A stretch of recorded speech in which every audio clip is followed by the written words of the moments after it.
on pedantry.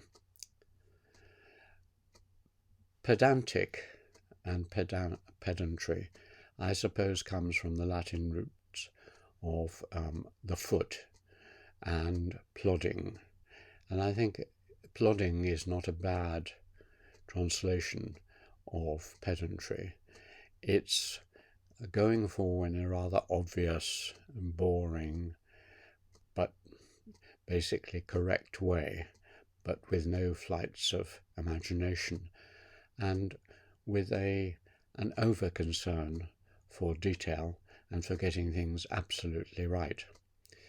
The people who are most often, I suppose, described or condemned as pedantic are academics, and from time to time I've been accused in an argument, oh, don't be such a pedant, or I've often applied it to my colleagues. Of course, I think of myself as not pedantic on the whole, full of flights of imagination and not too concerned with getting everything absolutely precisely correct.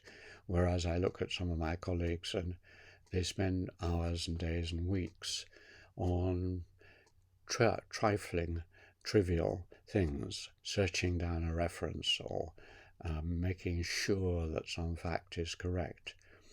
And this slows them down, and they may be 100% accurate, but in the wider picture their views are not always correct.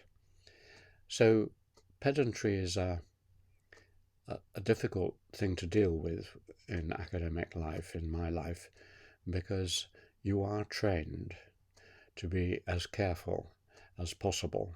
Certainly when I did my doctorate in history, my supervisor was very careful and concerned that I was as accurate in my footnoting, in my citations, in the logic of my arguments as possible, which would protect me from being failed for getting things stupidly wrong.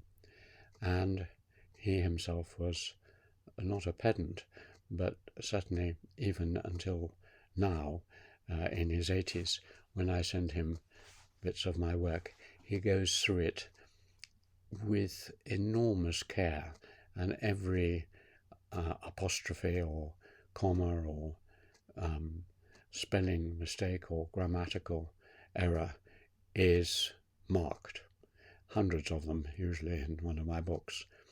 And some people would say that's pedantic. Surely it would be better if he spent his time making comments on the logic of what I'm writing, or other things I could look at.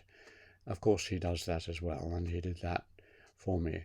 But he was a very scholarly, and here you come at the good end of pedantry, he was a very scholarly academic, and academics who were less scholarly, who got their facts wrong and who were in too much of a hurry and so on, he was pretty withering in his scorn for them. So I learnt the arts of pedantry to a certain extent in my first doctorate and then in my second, which meant checking everything and getting the details right as well as the general picture. So learning the craft of being an academic is learning the crafts of being a pedant, and like any other craft, you had to learn these minute and pedantic skills as a pianist or a potter or whatever. And the thing I learnt in my life was that you go through a phase where there is necessary pedantry.